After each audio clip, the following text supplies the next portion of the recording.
setelah itu juga bisa dipertimbangkan ya, bahwa istilah-istilah Islami yang ada di dalam Bible Tarik. juga harus ditarik atau diganti atau dihapus atau diganti dengan istilah yang Kristiani gitu. Contoh misalnya kata yang tulisan ALLAH, Allah, yang dimana di dalam Bible digunakan sebagai generic name, sedangkan di dalam Islam itu adalah nama daripada Tuhan kami, itu juga seharusnya diganti, jangan pakai Allah gitu. Saya setuju dengan apa yang disampaikan tadi. Mengapa kalian suka mengatakan istilah-istilah Islami? Saya sering mendengar ente juga suka memakai istilah ini. Allah hanya boleh digunakan oleh umat Muslim.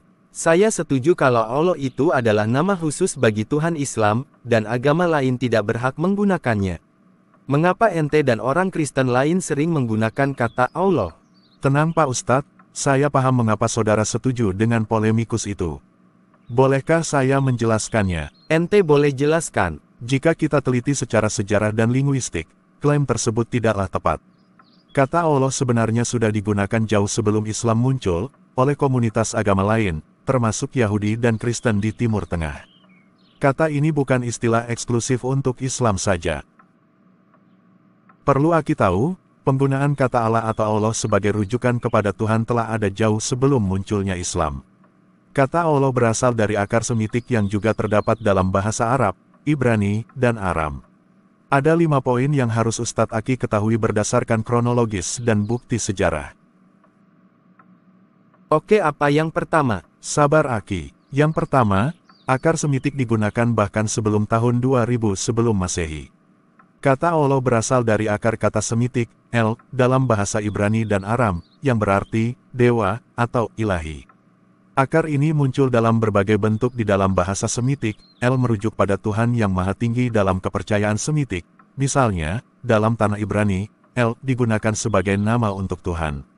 Elohim adalah bentuk jamak dari El, seringkali digunakan dalam konteks tunggal untuk menyebut Tuhan Israel dalam tanah atau kitab suci Yahudi atau perjanjian lamanya orang Kristen. Silahkan Ustadz Aki baca di Ancient Near Eastern Text Relating to the Old Testament oleh James Pritchard dan The Semitic Languages oleh John Huehnergaard. Oh, jadi dalam rumpun bahasa Semitik Allah itu sama dengan El dalam bahasa Ibrani. Sampai di sini saya paham. Baik, kita lanjut kalau Anda sudah paham. Kedua, penggunaan oleh suku-suku Arab pra-Islam tahun 1500 sebelum Masehi sampai tahun 600 Masehi. Itu berarti sebelum Islam muncul. Tepat sekali. Sebelum kedatangan Islam, suku-suku Arab penyembah berhala di Jazirah Arab telah menggunakan kata Allah sebagai nama untuk dewa tertinggi mereka. Sementara mereka menyembah banyak dewa atau politeisme, Allah dianggap sebagai dewa utama dalam panteon mereka, yang mengatur dewa-dewa lainnya. Sebagai contoh, inskripsi dan tulisan pra-Islam, banyak inskripsi yang ditemukan di Jazirah Arab yang mengindikasikan bahwa suku-suku Arab pra-Islam menggunakan kata Allah untuk menyebut dewa tertinggi mereka.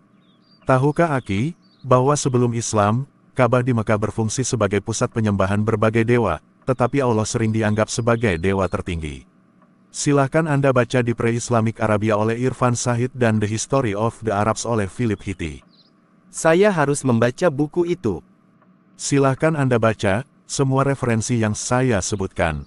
Baik, memang saya paham bahwa sebelum Islam, masyarakat Arab menyembah banyak dewa. Tapi bagaimana dengan orang Kristen Arab? Apakah mereka juga menggunakan kata Allah? Aki dengarkan lagi penjelasan saya. Poin ketiga, yang mau saya sampaikan penggunaan oleh orang Kristen Arab di awal Masehi. Harusnya orang Muslim tahu dan mualaf itu tahu, bahwa orang Kristen yang berbicara bahasa Arab, baik sebelum maupun sesudah Islam, juga menggunakan kata Allah untuk merujuk kepada Tuhan mereka. Ini karena bahasa Arab adalah bahasa yang mereka gunakan, dan kata Allah merupakan kata umum untuk Tuhan dalam bahasa itu. Saya baru mendengar ini. Ya, saya lanjutkan penjelasan saya. Dalam terjemahan Alkitab awal khususnya dalam bahasa Arab dan Aram yang digunakan oleh komunitas Kristen menggunakan kata Allah untuk Tuhan. Begitu juga doa-doa liturgis, komunitas Kristen Arab hingga hari ini masih menggunakan kata Allah dalam doa-doa mereka. Contohnya, dalam kitab Injil Arab, Allah digunakan dalam Yohanes 1 ayat 1 untuk merujuk kepada Tuhan.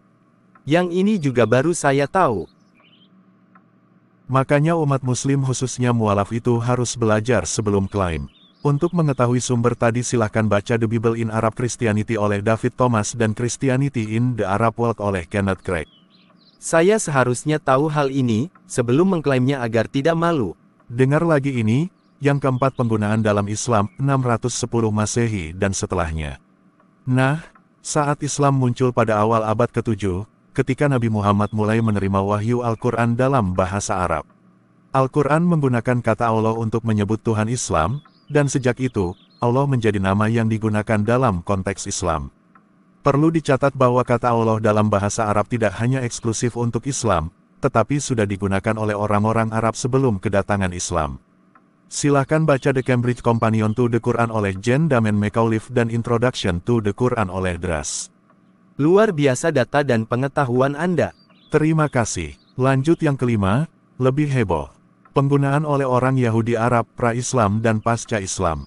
Sebelum dan sesudah kedatangan Islam, orang-orang Yahudi Arab juga menggunakan kata Allah dalam ibadah mereka, baik dalam doa maupun penulisan teks-teks suci. Seperti halnya orang-orang Kristen, mereka mengadopsi kata tersebut sebagai bagian dari bahasa sehari-hari mereka yang mencerminkan Tuhan. Silahkan baca Judaism and Islam, A Price Essay oleh Abraham Geiger dan A History of God oleh Karen Armstrong.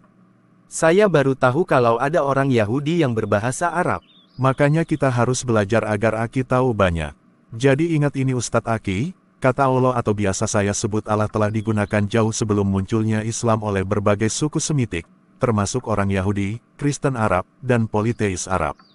Penggunaannya sebagai nama Tuhan bersifat umum di wilayah Arab dan dunia Semitik sebelum akhirnya menjadi identik dengan Tuhan dalam Islam. Penggunaan ini didukung oleh bukti linguistik dan sejarah yang ditemukan dalam naskah kuno, inskripsi, dan teks keagamaan dari berbagai tradisi agama. Terima kasih, saya akan mengingatnya. Saya harap Ustadz Aki dan semua umat bisa tahu informasi ini. Jangan main klaim seperti mualaf yang baru lahir kemarin hari. Data sejarah sudah ada jauh sebelum dia lahir.